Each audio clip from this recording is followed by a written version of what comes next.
message, c'est un homme de bien. Un homme avec grand H. Je veux dire un homme de bien, une femme de bien.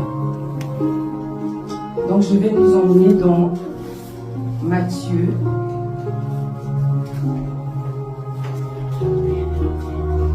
Dans Matthieu 1, du verset 18 au verset 20. Je lis au nom de Jésus. Voici de quelle manière arriva la naissance de Jésus-Christ. Marie, sa mère, ayant été fiancée à Joseph, se trouva enceinte par la vertu du Saint-Esprit, avant qu'ils n'eussent habité ensemble.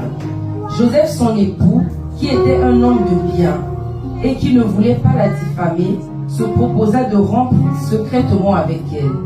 Comme il y pensait, voici un ange du Seigneur, lui apparut en songe et dit, Joseph, fils de David, ne crains pas de prendre avec toi Marie, ta femme, car l'enfant qu'elle a conçu vient du Saint-Esprit. Amen. Donc mon message parle d'un homme de bien, d'une femme de bien. Ici on voit Joseph, en fait l'histoire de Marie et de Joseph. À l'époque, quand Jésus devait venir au monde, excusez-moi, c'est difficile un mot. Merci papa. Excusez-moi, j'étais lancée, j'ai pas vu. J'ai même pas honoré notre papa, je m'excuse. Honneur à vous, papa, à tous les serviteurs de Dieu qui sont là et au peuple de Dieu. Merci, papa, de me prêter votre chair. Je me suis lancée.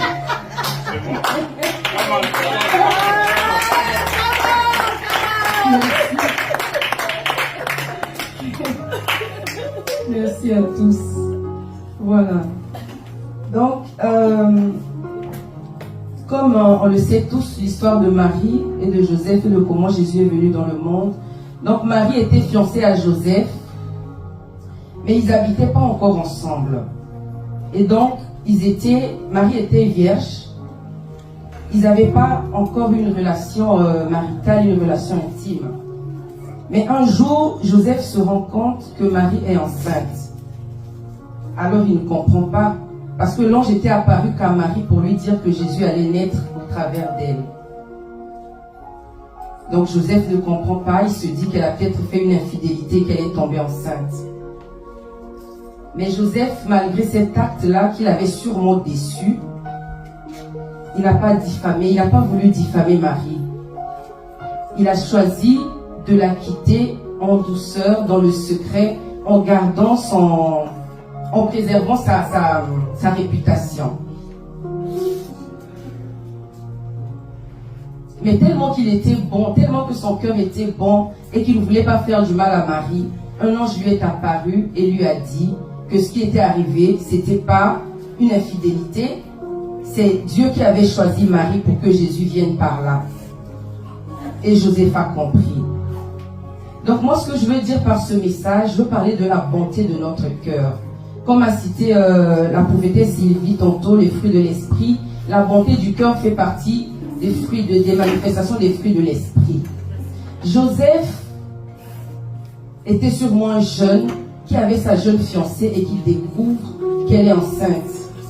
Mais il a pris patience, il a pris sur lui et il a décidé de ne pas la diffamer, de la quitter calmement. Mais quand nous regardons aujourd'hui ce qui se passe dans le monde, nous pouvons être déçus, nous pouvons rencontrer des situations difficiles. Tu es là dans ton travail, tu es viré injustement, ou alors tu es marié et c'est ta meilleure amie qui vient prendre ton mari. Qu'est-ce que toi tu vas faire? On peut être chrétien, on peut être païen, on va sûrement chercher à se venger.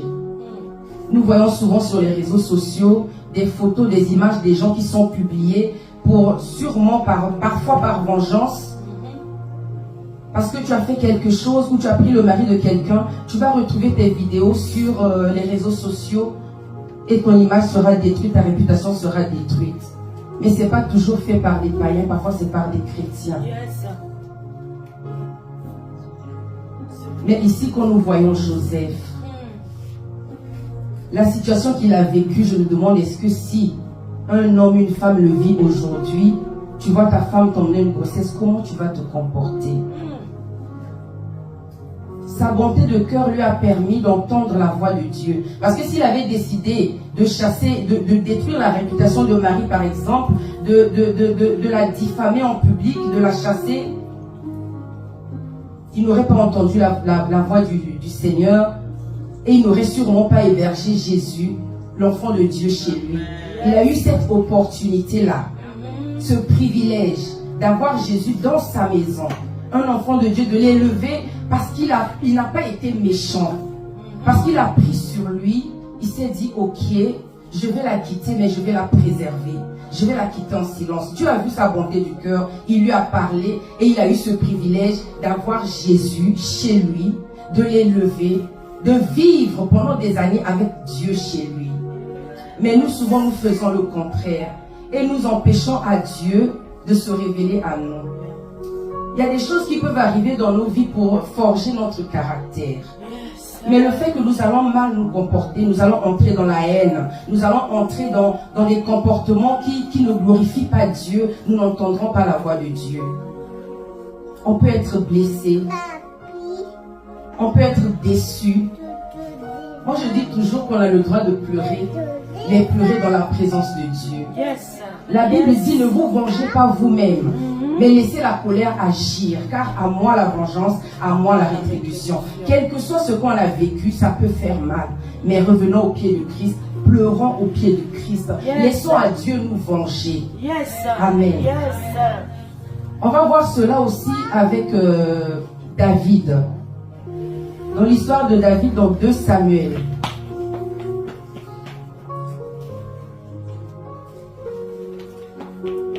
Si nous allons dans 2 Samuel, je vais pas lire, je vais l'expliquer. David avait un fils qui s'appelait Absalom. Absalom, c'est un des fils de David qui avait tué son demi-frère. En fait, son demi-frère avait violé la sœur de Absalom. Et donc, il a tué son frère et il s'est enfui. Ensuite, David était fâché contre lui naturellement. Il ne voulait pas qu'il revienne. Mais après, au travers de quelqu'un d'autre, David a accepté que Absalom revienne. Donc Absalom est revenu auprès de son père qui était roi. Mais pendant 40 ans, Absalom a préparé un coup d'état, si je peux dire, contre son père, à l'issue de son père. Jusqu'à ce qu'un jour, Absalom va détrôner son père avec ce coup d'état, et son père qui est roi va se retrouver à fuir son trône, partir, se retrouver, se cacher, fuir, et Absalom va chercher à prendre la place de son père. Donc il a vraiment cherché à tuer son père parce qu'il avait une haine, parce que son père l'avait renié, il avait une haine envers son père. Donc son père va fuir, Absalom va aller à sa recherche. Qu'est-ce qui va se passer? David aussi va envoyer ses serviteurs, son armée pour aller combattre. Donc ils sont allés combattre, mais qu'est-ce que David dit à son armée, à ses serviteurs? Il dit une phrase qui me touche beaucoup.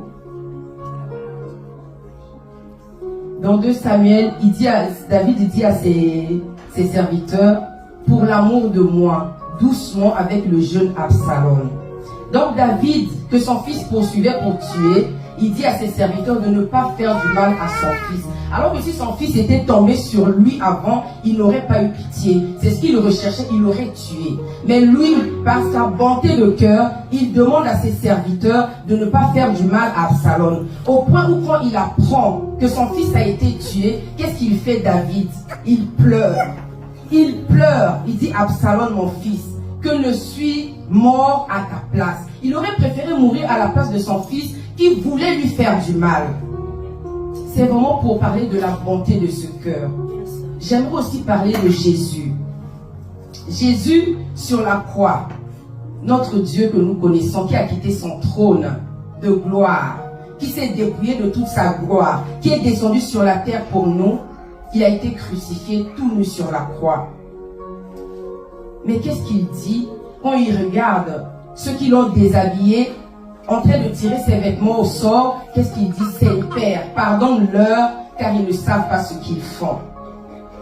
Alors qu'il aurait pu se fâcher, il avait tout pouvoir, il aurait pu faire descendre le feu ou les anéantir, les tuer, mais il est tellement bon, il était tellement bon qu'il a dit, Père, pardonne-leur. Le pardon. Nous disons souvent, la Bible dit que nous sommes créés à l'image de Christ. Nous sommes créés à l'image de Christ, mais il y a beaucoup de choses que nous choisissons le positif, mais les difficultés, nous ne les choisissons pas. Nous ne prenons pas ces options-là. Quand nous sommes dans la difficulté, nous oublions que nous sommes à l'image de Christ. Christ, lui, il était capable, crucifié nu sur la croix, de demander à son Père de pardonner ceux qui tiraient au sort ses vêtements, ceux qui l'avaient dénudé. Quelle mort! Mais il a été capable de demander à son Père de pardonner ces gens-là. Moi, j'aimerais dire à un homme, à une femme qui a été déçu, qui a rencontré je ne sais quelle situation difficile dans ta vie, quelle déception d'une personne que tu aimais le plus dans ta vie, mais où tu t'es retrouvé blessé, anéanti, et que tu te demandes qu'est-ce que je vais faire à cette personne-là. Parce que c'est souvent comme ça que nous nous comportons. Quand on a été blessé, on va réfléchir, mais comment je vais me venger? Qu'est-ce que je vais faire à cette personne? Mais nous voyons ici David, Jésus, Joseph. Ils n'ont pas voulu faire du mal à ces gens-là. Ils ont pardonné. Joseph devait partir, mais il est resté. Il a voulu partir sans pour autant détruire la réputation de sa femme. David, il a pleuré sur la mort de celui qui voulait le tuer. Il ne voulait même pas lui faire du mal. Donc nous devons apprendre. Par nous-mêmes, nous ne pouvons pas, parce que le diable n'est jamais loin. La haine, la vengeance, c'est lui qui va le mettre dans nos cœurs. Mais nous devons demander à notre Dieu. Quand nous sommes devant une situation, prier le Saint-Esprit. Déjà qu'il nous fortifie et qu'il nous donne cette force, cette bonté du cœur que Christ avait sur la croix, au point où il n'a pas voulu, il n'a pas cherché à détruire ceux qui lui ont fait du mal, mais il a demandé à Dieu de les pardonner parce qu'il ne savait pas ce qu'ils font.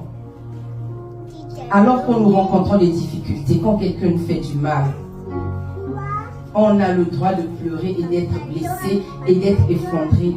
Mais retournons au pied du Christ. Pleurons dans sa présence. Ce que j'ai pas dit, Absalom par exemple, David n'avait pas voulu lui faire du mal, mais Absalom n'est pas resté vivant. Absalom est mort. Mais comment il est mort? C'est pas David qui l'a tué. C'est pas un serviteur de David qui l'a tué. C'est un arbre qui l'a attrapé. Il était en train de fuir en combattant son père. Il est rentré dans un grand arbre sur son cheval. Il est rentré dans un grand arbre. Il est resté accroché à l'arbre, à sa tête, pendu entre ciel et terre. À notre avis, qui a tué? Qui l'a attrapé? Qui a vengé David? Dieu a vu le cœur de David. Il a vu que malgré la persécution de son fils, malgré le déshonneur de son fils, malgré tout ce que son fils a fait, la calomnie et tout, David n'a pas voulu lui rendre le mal par le mal. Il a encore voulu le préserver. Et Dieu lui-même l'a vengé. Comme dit la Bible, à moi la vengeance, à moi la rétribution. Ne vous vengez pas vous-même, mais laissez la colère agir. Laissez la colère de Dieu agir. Peu importe ce que tu traverses, peu importe la déception, peu importe ce que les hommes peuvent te faire, tu viens au pied de Jésus. Tu pleures au pied de Jésus. Tu pries pour cette personne-là.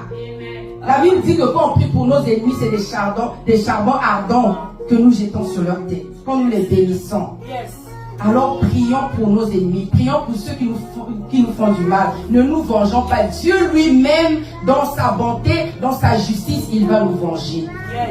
Amen. Notre Dieu est juste. Il est juste. Alors apprenons à pardonner, c'est pas facile.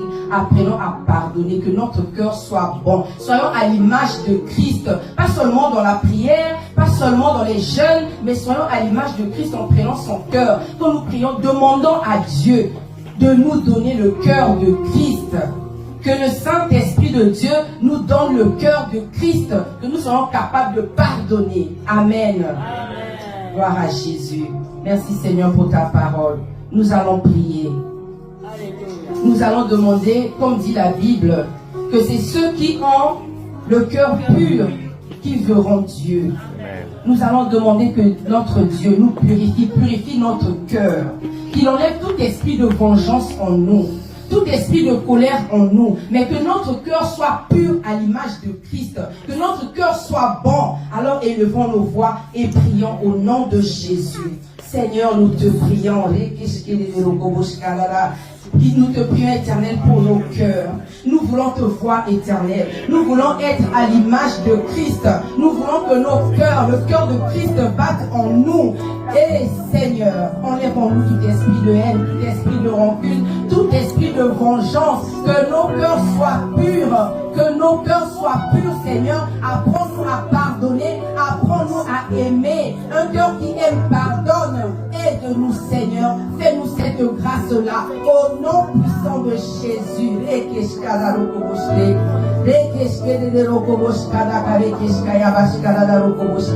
Au nom puissant de Jésus. Merci Saint-Esprit de Dieu. Au nom de Jésus. Merci Seigneur. Alléluia. Gloire et louange à toi Seigneur Jésus. Amen, amen. Acclamons pour la parole de Dieu. Que Jésus soit glorifié. Merci Seigneur pour ta parole. Gloire et louange à toi Seigneur Jésus.